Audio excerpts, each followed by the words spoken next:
شەوی 19 حوزەیران لە گەڕەکی کورانی عنکاوەی سەر بە شاری ھەولێر ھاووڵاتییەک بە بیانووی شکانەوەی ئۆتۆمبێل بۆ سەر منداڵێک لەلایەن باوکی منداڵەکەوە لە پێشچاوی دایک و باوکی و لە بەردەم ماڵەکەیدا دەستڕێژی گولەی لێ دەکرێت و بەهۆی بەرکەوتنی گولەیەکیش دەست بەجێ جان لەدەست دەدات.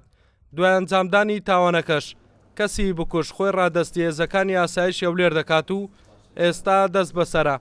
بوویتە کێشە و دەمەقاڵەیان لەسەر شکانەوەی ئۆتۆمبێل و چەند کێشەیەکی تر کە دیارە هەیان بۆ یانەوە تێ کێشە هەبووە لە مابینیان.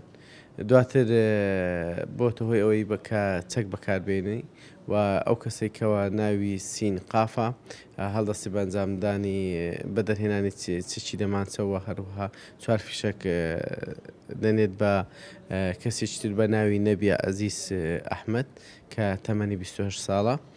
دواتر گولەیەک بەر نەبی دەکەوێت و گیان لەدەست دەدا. کە سوکاری کوژراوەکە ڕایدەگەێنن کوڕەکەیان هیچ کێشەیەکی شەخسی نەبووە. ئەو تاوانبارەی کە تاوانەکەشی ئەنجام داوە تەنها بیانووی ئەوە بووە کە کەسی کوژراو بە هۆکاری شکانەوەی ئۆتۆمبێل بۆ سەر منداڵی تاوانبارەکە ئەو تاوانەیە ئەنجام داوە و کوشتویەتی. هەندەی نەدەینات شتەکە بێتن لە بەدڵکەی ماڵی دایکم لە پێچای دایک و باوکم برایەکەم بکوژی بە فیشک. ئەوڕۆ چوین داوای لە یاسام تۆمار کرد لە مەرکەز عەدیاب. هیوادارم لە حکوومەتی هەرێمی کوردستان بە زووترین کات ئەو کێسە دانەپۆشی ئەو کێسە بە زووترین کات لۆمان جێبەجێکە بە سزایەکەی خۆی بگاتن. ئەزا ئایا سزایەکەی قانونی چییە بە ئەو سزای بەسەرەوە کاتن. لە شاری ھەولێر ئەوە یەکەم جار نییە ڕووداوی لەم شێوەیە ڕوو بدات.